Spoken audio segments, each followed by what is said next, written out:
पौने 3 सालों के बाद स्कूल खुल चुके हैं। इस वक्त जो हमारे सामने बहुत बड़े चैलेंजेस हैं, उसमें सबसे बड़ा चैलेंज एक तो लर्निंग गैप्स है। जो लर्निंग गैप्स नीसा की सर्वे के मुताबिक 84% है।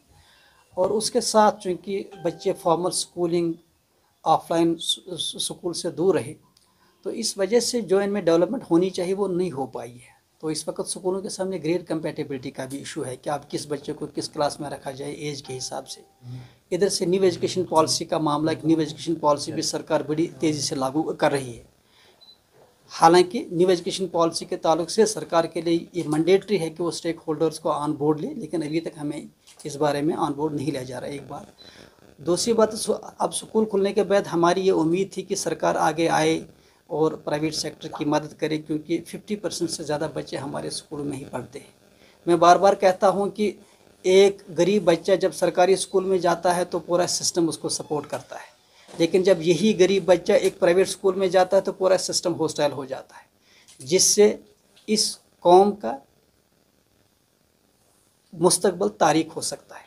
रिसेंटली ट्रांसपोर्ट रेट कार्ड के ताल्लुक से जो कंट्रोवर्सी हुई, जिसमें काफ़ी सोशल मीडिया पे ट्रोलिंग भी हो गई, हम ये जानना चाहेंगे कि मिनिमम खर्चा पर चाइल्ड पर सीट 2000 रुपये के आसपास है। अब फीस कमेटी का जो ऑर्डर आया है उसके हिसाब से वो कहते हैं कि 2019 के बाद से आपको नहीं बढ़ाना है, अब जो बढ़ाना है स्कूल खुलने के बाद वो 12% आपको बढ़ाना है जो आप ले रहे हैं।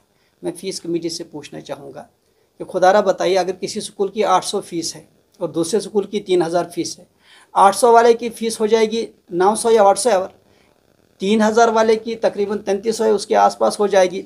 ये जो गैप हो रहा है ये किस बिना पे हो रहा है? जबकि ड्राइवर भी सेम, बस भी सेम, फ्यूल भी सेम, हर एक चीज़ सेम, डिस्टेंस सेम, तो किस बिना पे एक स्कूल की 800 से 900 और दूसरे स्कूल की 3000 से 3300 या 3400, ये जो गैप है इसको वो कैसे एड्रेस करेंगे? दूसरी बात पूछना चाहेंगे कि क्या वजह है कि फ़ीस कमेटी ने सिर्फ आज तक एक स्कूल को अलाउ किया है लॉकडाउन का फ़ीस, और उसके बगैर किसी भी स्कूल को अलाउ नहीं किया है कि वो फ़ीस चार्ज करें लॉकडाउन पीरियड का। एनुअल चार्जेस भी सिर्फ 2 स्कूलों की फ़ीस कमेटी ने उनकी मर्ज़ी के हिसाब से अलाउ किया है। बाकी किसी स्कूल की एनुअल फ़ी किसी एविडेंस की बिना पे, किसी कैलकुलेशन की बिना पे, किसी रीज़न और लॉजिक की बिना पे नहीं हुआ है। सरकार ने जब लॉकडाउन स्टार्ट हुआ तो बाकायदा कमेटी बनाई थी। उस कमेटी को कहा गया था कि वो प्राइवेट स्कूलों के मुश्किलात देखे और उनको कंपनसेट करे, लेकिन आज तक उस कमेटी की कोई रिपोर्ट सामने जो नहीं आई, न किसी तरह से प्राइवेट स्कूलों को कंपनसेट किया गया। इस वक्त हमारे स्कूलों की हालत यह है, खासकर इकॉनमी स्कूलों की बात करें तो टीचर्स की सैलरी अभी तक अच्छी तरह से नहीं जा रही है। ड्राइवर्स की सैलरी पिछले पौने 3 सालों से पेंडिंग मामला है। ये इश्यूज़ जो हैं, इस इश्यूज़ से आप स्कूलों का फंक्शन होना बहुत ही मुश्किल हो रहा है।